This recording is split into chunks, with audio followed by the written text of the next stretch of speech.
Lady Serena Talbot stands perfectly still at the edge of Lord Pembroke's grand ballroom, her ivory gown catching the golden light as she watches the Duke of Strickland dance with his fiancée. Her gloved fingers tighten around her fan when she overhears a whispered conversation behind the velvet curtains. Lady Cicely's unmistakable voice, planning something unthinkable for that very night. Serena's throat constricts as she moves through the crowded room, each step measured, despite the urgency burning in her chest. The Duke's expression remains impassive as she leans close, her lips nearly brushing his ear, with words that will shatter his world and her reputation in a single breath. The orchestra continues playing, oblivious, as his fingers briefly clench around his champagne glass, the only visible sign that everything has changed. In the spring of 1819, London's high society sparkled with particular brilliance. The war with France was firmly behind them.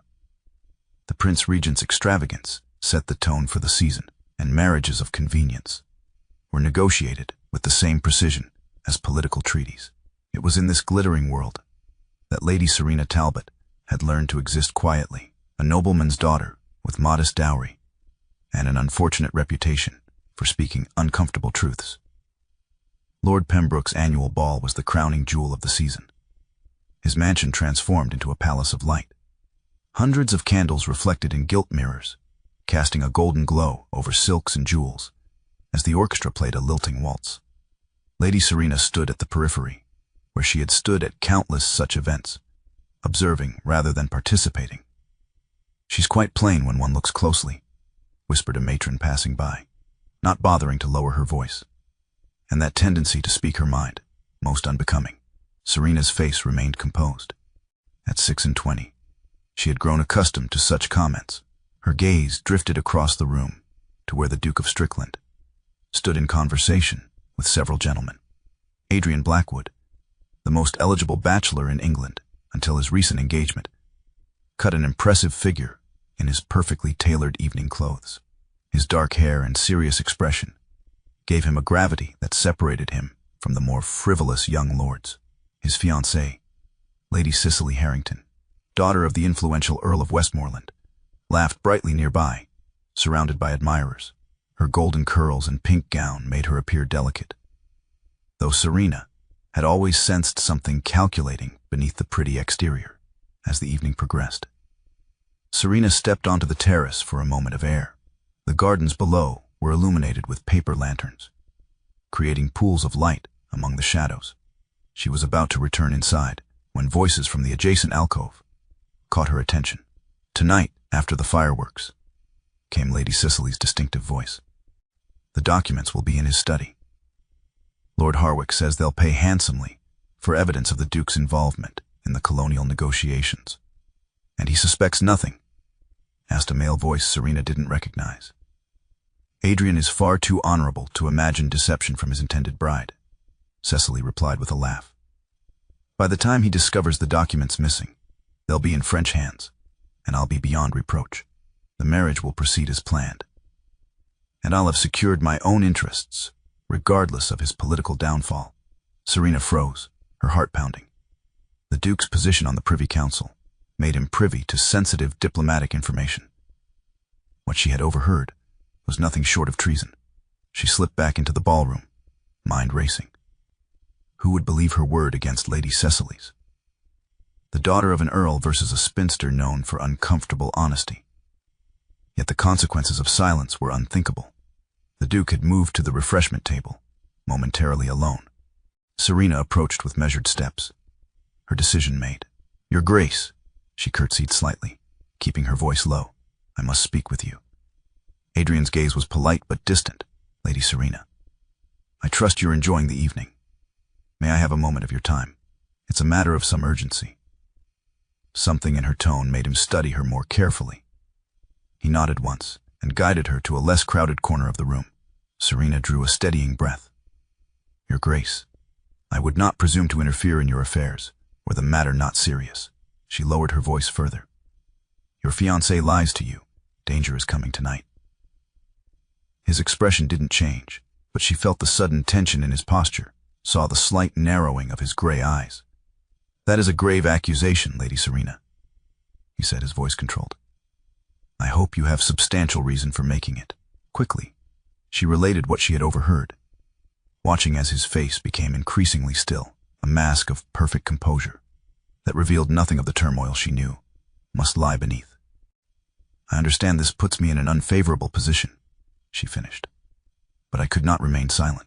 For a long moment, he said nothing. Then he inclined his head slightly. You have my gratitude for bringing this to my attention. I will address the matter discreetly. Of course, Your Grace. Serena curtsied again, preparing to withdraw. Lady Serena, he added, his voice so low she almost missed it. Whatever happens, remember that I did not dismiss your words. She nodded once and moved away, feeling the weight of dozens of curious eyes. Already, whispers followed her. What business could the overlooked Lady Serena have with the Duke of Strickland? What impropriety had she committed now? Across the room, Lady Cecily was watching, her smile unchanged, though her eyes had hardened. Serena maintained her composure as she returned to her previous position along the wall, appearing to all observers as the same unremarkable figure she had been all evening. Only the Duke's behavior suggested anything amiss. Those who knew him well might have noticed the increased vigilance in his gaze as he rejoined his fiancée, the careful distance he maintained. While appearing perfectly attentive, he laughed at the appropriate moments, danced the expected dances. But something had fundamentally changed. When the fireworks began at midnight, drawing the guests into the gardens, the Duke excused himself briefly. No one but Serena noticed the subtle signal he gave to two trusted men who followed at a discreet distance. No one but Serena understood the significance when, half an hour later, he returned to the gathering with an expression of perfect, controlled calm that concealed what she knew must be a storm of betrayal and anger. The whisper had changed everything, though the ball continued as if nothing had happened at all. The following days unfolded with the precision of a well-orchestrated drama. The Duke of Strickland made no immediate announcement regarding his engagement, but those in his intimate circle noticed subtle changes. He escorted Lady Cecily to the opera as planned, danced with her at Almack's, but there was a new reserve in his manner, a watchfulness that hadn't been there before. Serena observed from a distance, attending the same functions, but never approaching him. Occasionally, their eyes would meet across a crowded room, and she would receive the slightest of nods, acknowledgement without recognition, gratitude without familiarity. On the 5th day after Lord Pembroke's ball, the Duke hosted a small dinner party at his London residence. Lady Cecily sat at his right hand, resplendent in blue silk that matched the sapphires at her throat, a recent gift from her fiancé. The conversation flowed easily among the dozen guests, until coffee was served in the drawing room. I have an announcement, the Duke said, his voice carrying easily in the sudden silence. It is with regret that I must inform you that my engagement to Lady Cecily Harrington has been terminated. A collective gasp rippled through the room. Lady Cecily's face drained of color, though her smile remained fixed in place. Your Grace, she began, her voice trembling perfectly. I don't understand. I believe you do, he interrupted, his tone gentle but unyielding. Let us not add further deception to what has already transpired. He turned to address the others. I ask for your discretion in this matter. Lady Cecily's reputation need not suffer unduly. We have simply discovered an incompatibility of principles that makes our union inadvisable. His words were measured, his expression composed, but the message was clear to anyone with knowledge of society's codes. Something unforgivable had occurred. By morning, the news had spread through London's drawing rooms. By afternoon, the speculation had crystallized into a different narrative entirely, one in which Lady Serena Talbot had somehow engineered the breaking of the engagement. They say she whispered something scandalous to the Duke at Lord Pembroke's ball. Lady Whitmore told her circle of friends over tea. Always speaking out of turn, that one. And now she's destroyed poor Lady Cecily's prospects. The Earl of Westmoreland made his displeasure known in influential circles. Lady Cecily herself was seen weeping delicately at social gatherings, accepting condolences with dignified grace. No one mentioned the two gentlemen who had been quietly arrested for attempting to sell diplomatic documents to foreign agents. No one connected these events to the broken engagement. Serena weathered the storm of disapproval with quiet dignity. Invitations dwindled. Former acquaintances became distant. Her father, concerned for their family's standing, questioned her sharply, but she offered no explanation beyond a simple, "I spoke only truth, Father. I cannot regret it." A week after the announcement, Serena was walking in Hyde Park when a familiar carriage stopped beside her. The Duke of Strickland stepped down and bowed. "Lady Serena, would you permit me to walk with you a moment?" She nodded, conscious of the curious glances from other park-goers. "I find myself in your debt," he said quietly as they walked. "Your warning prevented a significant breach of national security. I'm pleased to have been of service," she replied, "though I regret the personal cost to you." "Do you regret the cost to yourself?" he asked, studying her face. "Your reputation has suffered for my sake." A small smile touched her lips. "My reputation for uncomfortable honesty remains intact, Your Grace. I've simply confirmed what society already believed about me." Something shifted in his expression, surprise, perhaps, or reassessment. "Nevertheless, I admire your courage. Few would have spoken when silence was the safer choice." "Sometimes silence is more dangerous than speech," she said, "though I've rarely found others who share that view." They walked in companionable silence for several minutes before he spoke again. "Would you permit me to call on you? There are matters I would discuss further, away from public scrutiny." Serena hesitated, aware of the implications. "That would only fuel the speculation, Your Grace." "Adrian," he corrected, "and perhaps the speculation deserves fuel. I find I'm developing a newfound appreciation for uncomfortable honesty." As they parted, Serena felt a curious lightness. The Duke. Adrian had looked at her with something beyond gratitude. He had seen her, truly seen her, perhaps for the first time, and in his eyes, she had glimpsed not judgment but respect. Respect for the moral courage that society had always deemed her greatest flaw. The whisper had brought consequences, certainly. But as she watched his carriage depart, Serena wondered if perhaps they weren't the consequences she had feared. May gave way to June, and with it came a subtle shift in the season's dynamics. The Duke of Strickland, having withdrawn briefly from society following his broken engagement, returned to his usual engagements with characteristic dignity. If people whispered behind their fans when he entered a room, he gave no indication of noticing. More surprising to the gossips was his occasional attention to Lady Serena Talbot. Nothing improper, a conversation in a garden, a dance at an assembly, a moment of shared laughter during a musical evening.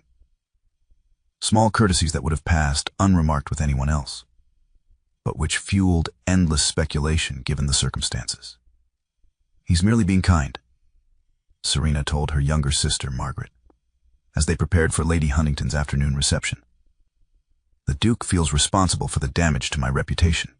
"Is that all?" Margaret asked, fixing a ribbon in Serena's hair. "He seems genuinely interested in your conversation. I've watched him. His expression changes when you speak." Serena dismissed the observation, though she couldn't deny the warmth that had grown between them. Their conversations ranged beyond social pleasantries to literature, philosophy, even cautious political discussions. She found in Adrian an attentive listener who valued her perspectives, rather than dismissing them as improper or unfeminine. During one of their walks through Kensington Gardens, protected from prying eyes by the leafy paths, he had asked about her outspokenness. "Most women learn to filter their thoughts," he observed. "You speak with remarkable directness."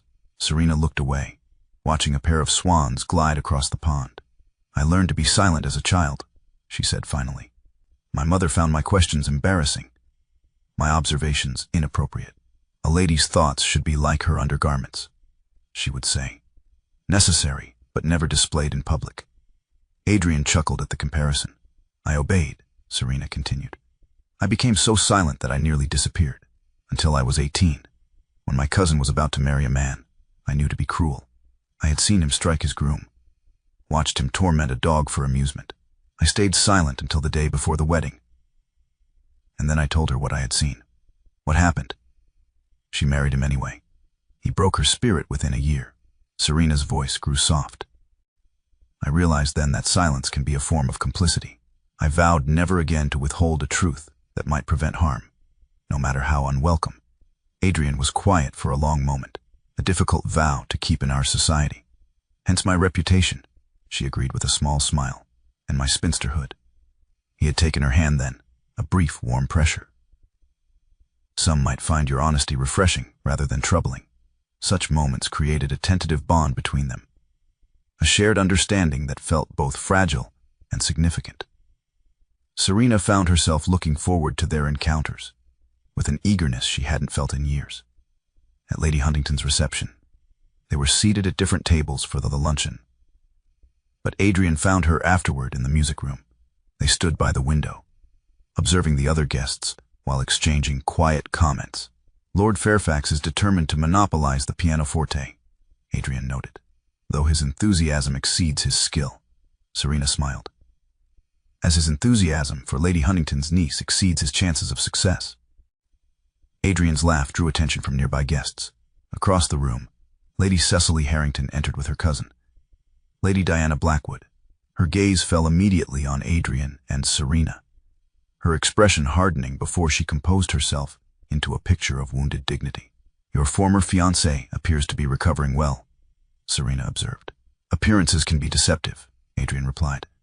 As we both know, before Serena could respond, they were joined by Sir William Hastings, an elderly gentleman known for his political connections. Strickland, he greeted Adrian warmly. Good to see you back in circulation. The committee has missed your insights. I'll be resuming my duties next week, Adrian assured him. Excellent. Though I must say, there's been some concern about recent developments. Sir William's gaze flicked meaningfully toward Serena. Certain alliances might be viewed as problematic for someone in your position. Adrian's expression cooled. I value Lady Serena's acquaintance. Of course, Sir William backpedaled, merely passing along observations. These political appointments are delicate matters, especially with the colonial negotiations approaching. After he moved away, a palpable tension remained. Serena noticed Adrian's withdrawn expression, the careful distance he suddenly maintained. Your political connections are important to you, she said quietly. They represent years of work, he acknowledged. But that doesn't. It's all right, she interrupted. I understand the realities of our world. Before he could respond, Lady Diana approached, her voice carrying clearly. Lady Serena, how delightful to see you. We were just discussing you, your remarkable ability to insert yourself where least expected. She smiled sweetly. As you said yourself, sometimes silence is more dangerous than speech. Serena felt Adrian stiffen beside her. Those words, spoken during their private walk in the park. How could Lady Diana know them? If you'll excuse me, Adrian said formally, his expression now entirely closed. I have matters to attend to. As he walked away, Serena felt the familiar wound of mistrust reopening.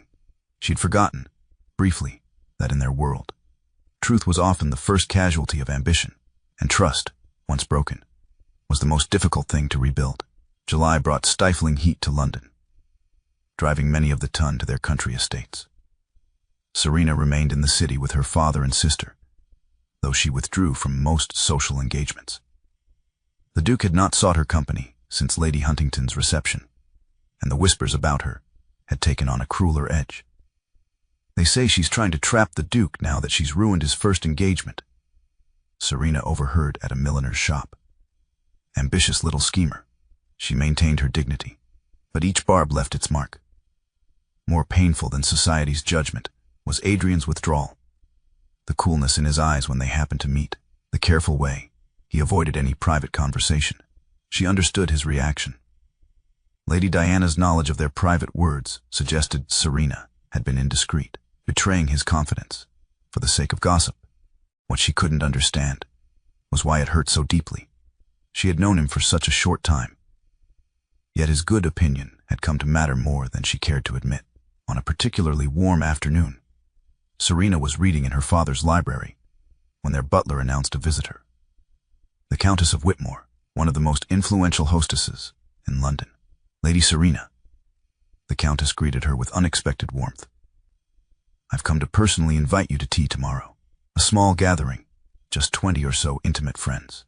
Serena's surprise must have shown on her face, for the Countess smiled. "Come now, my dear. Your recent notoriety makes you quite the interesting addition to any guest list, and I've always found you refreshingly direct." Against her better judgment, Serena accepted. The following day found her in the Countess's elegant townhouse, seated among ladies who had pointedly ignored her at recent functions. Lady Cecily was present, holding court near the windows, while her cousin Lady Diana sat nearby. "Lady Serena." Lady Cecily acknowledged her with practiced graciousness. "How brave of you to continue in society after everything." "Bravery suggests fear, Lady Cecily," Serena replied evenly. "I merely continue as I always have." The conversation drifted to various topics: the upcoming assembly at Almack's, a recent scandal involving the Marquess of Harley, and inevitably the Duke of Strickland. "I hear he's been invited to join the special committee for the colonial negotiations," Lady Whitmore remarked. "Quite an honor for someone so young." "He's always been politically astute," Lady Cecily said, a hint of wistfulness in her voice. "Though I worry about his judgment in personal matters." Lady Diana nodded in agreement. "Indeed, one must be so careful about confidences these days. Words spoken in private have a way of becoming public." The barb was aimed directly at Serena, who maintained her composure with effort. "True discretion is rare," she agreed, "as is true loyalty." Lady Cecily's smile tightened.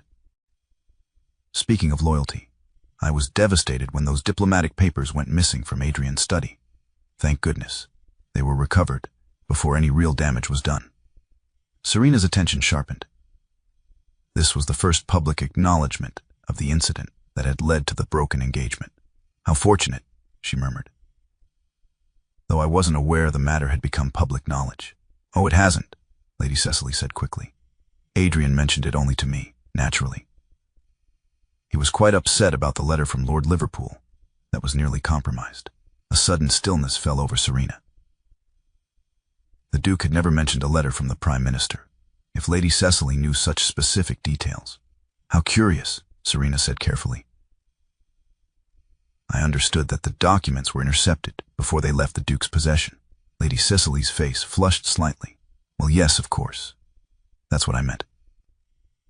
"Then how would you know about Lord Liverpool's letter?" Serena asked. "Unless you had seen the documents yourself." The room had gone very quiet. Lady Cecily's eyes darted around, seeking support and finding only curious stares. That is. Adrian must have mentioned it," she stammered. "The Duke is notably discreet about state matters," Countess Whitmore observed. Her interest clearly piqued, even with his fiancée, I would imagine. At that moment, the butler announced new arrivals, the Duke of Strickland and Sir William Hastings. They entered the drawing room to find an unusual tableau. Lady Cecily flushed and flustered, Lady Serena composed but intent, and the rest of the gathering watching, with avid curiosity. "Have we interrupted something?" Adrian asked, his gaze moving between the women. "Lady Cecily was just enlightening us about diplomatic correspondence," Serena said. "Specifically, a letter from Lord Liverpool that was nearly compromised when certain documents went missing from your study." The Duke's expression didn't change, but something flashed in his eyes, understanding, perhaps, or confirmation of a long-held suspicion. "How interesting," he said, his voice perfectly controlled, considering that no such letter existed. The silence that followed was damning. Lady Cecily's face crumpled, then hardened. "You're trying to trap me," she accused Serena. "You've turned him against me with your lies." "I believe the truth has done that quite effectively," Adrian replied. He turned to Lady Diana. "And you, cousin, what was your role in this deception?" Lady Diana paled. "Cecily is my friend. I merely helped where I could." "By listening at doors and reporting private conversations?" he asked, his voice cold. Across the crowded room, Adrian's eyes met Serena's. In that moment of silent recognition, something passed between them, an apology, an understanding, a renewal of the trust that had been broken. The web of deception was unraveling, and with it, the shadows of doubt that had separated them. The aftermath of the scene at Countess Whitmore's tea party rippled through London society with the force of a stone thrown into still water. Lady Cecily, departed hastily for her family's country estate, while Lady Diana found herself suddenly unwelcome in homes where she had once been a favored guest. The exact details remained unclear to most, but the implication of impropriety, perhaps even something bordering on treason, attached itself to both women. More surprising to the gossips was the Duke of Strickland's measured but unmistakable defense of Lady Serena Talbot in the days that followed. At Lord and Lady Pemberton's dinner, when the Dowager Countess of Grantham made a cutting remark about interfering spinsters, Adrian interrupted with quiet authority. "I have found, Lady Grantham, that those who speak uncomfortable truths often serve society better than those who preserve comfortable lies." At the midsummer ball, he publicly requested Serena's hand for 2 dances, a clear statement of his esteem. And when Sir William Hastings hinted again about problematic associations, Adrian responded with a coolness that silenced further commentary. "I choose my associations based on character rather than convenience, Sir William, a principle I recommend to anyone in public service." These gestures, while significant, were conducted with such propriety that even the strictest arbiters of social conduct could find no fault. Yet Serena and Adrian had no opportunity for private conversation amid the watchful eyes of society. A week after the tea party, Serena received a note delivered by the Duke's private secretary. "Lady Serena, I would be honored if you would call at my residence tomorrow morning at 10. My sister, Lady Eleanor, will be present as propriety demands, though she will grant us privacy for conversation in the winter garden. There are matters I wish to discuss that cannot be adequately addressed in public settings. With sincere regard, Adrian Blackwood, Duke of Strickland." The following morning found Serena being escorted through the Duke's imposing London residence to the winter garden at the rear of the house. The glass-enclosed space housed exotic plants from around the world, creating a lush sanctuary from the city beyond. Lady Eleanor, a pleasant woman in her 30s, greeted Serena warmly before discreetly withdrawing to a bench at the far end of the garden, close enough to serve as chaperone, but too distant to overhear conversation.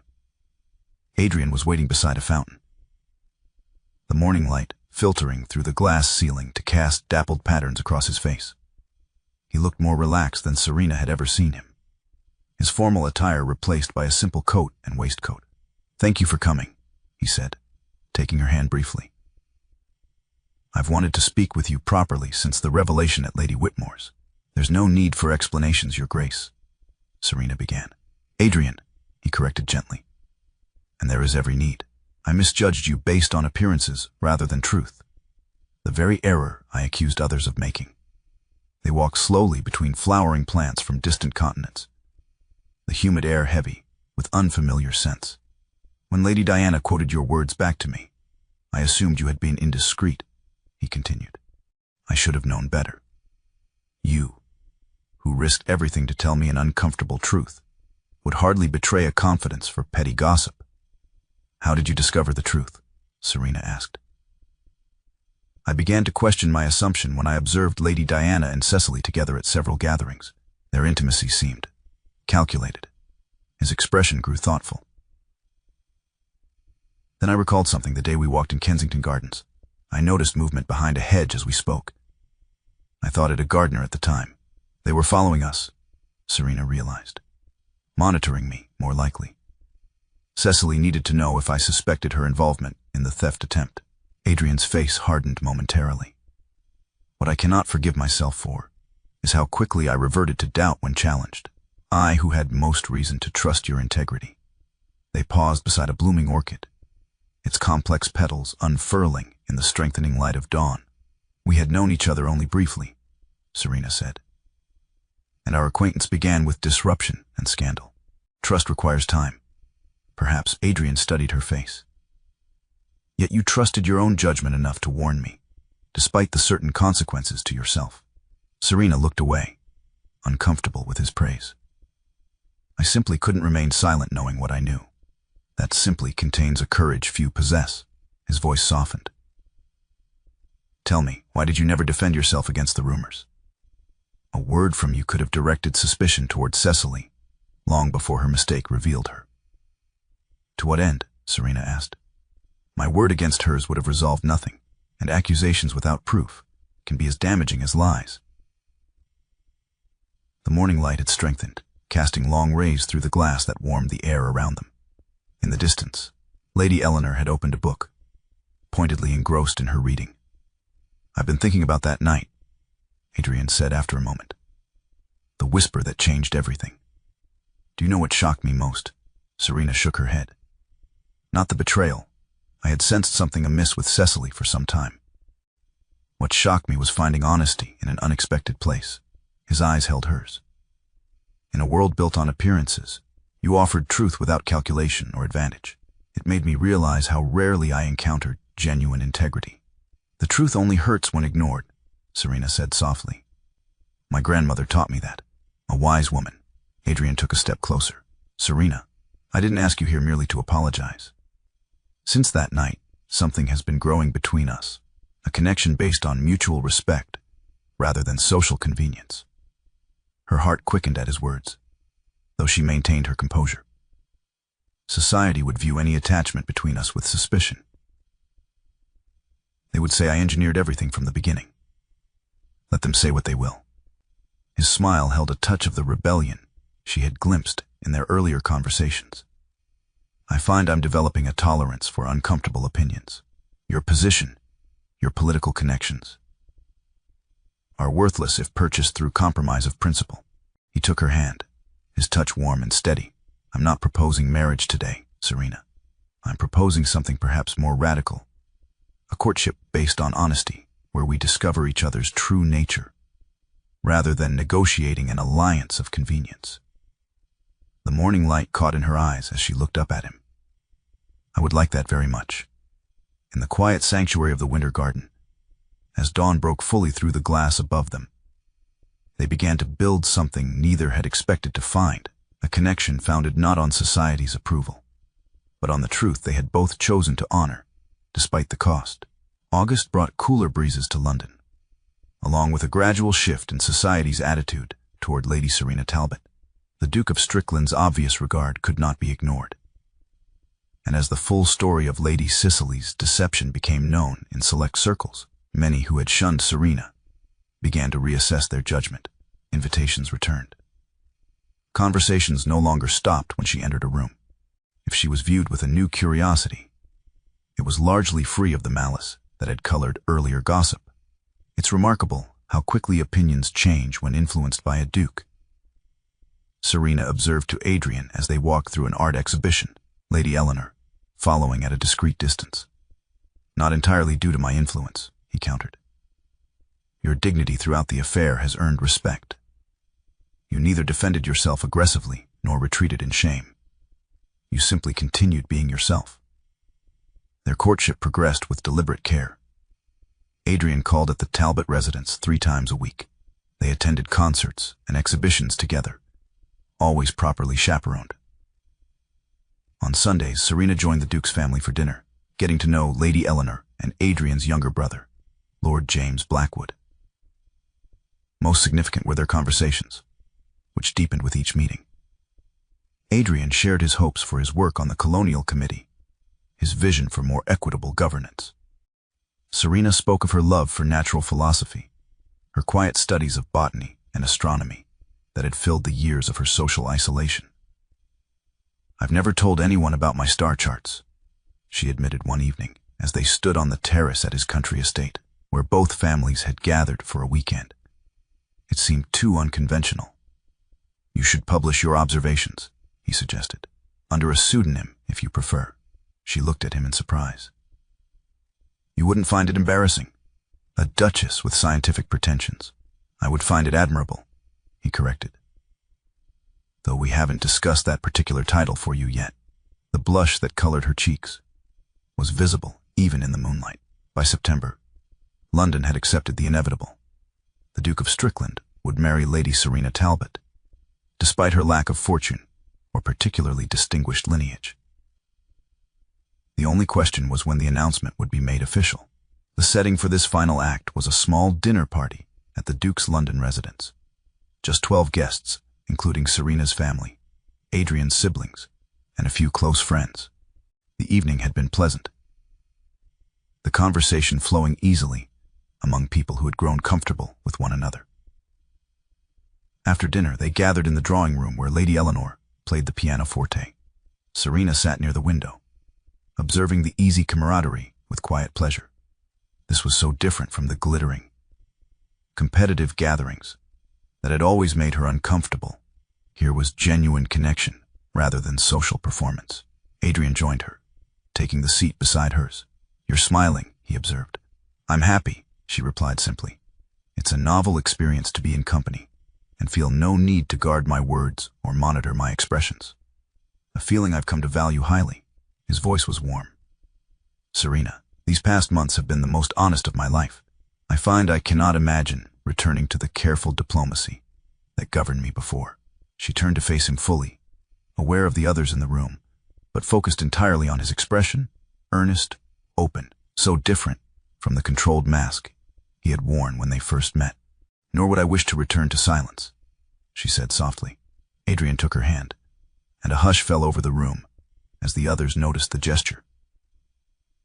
"Then perhaps we should make a more permanent arrangement for this honesty between us." Before he could continue, Serena leaned forward, and, in an echo of that fateful night months ago, whispered something in his ear. Words meant only for him, too soft for anyone else to hear. Whatever she said caused an extraordinary transformation. The Duke of Strickland, known throughout London for his impeccable self-control, broke into a smile of such unguarded joy that several guests gasped audibly. Then, to the astonishment of everyone present, he laughed aloud, a rich, genuine sound rarely heard from him in public. "Yes," he said, still holding her hand. "Yes, I believe that would be perfect." He turned to the bewildered company. "Lady Serena has just proposed marriage to me, in her characteristically direct fashion.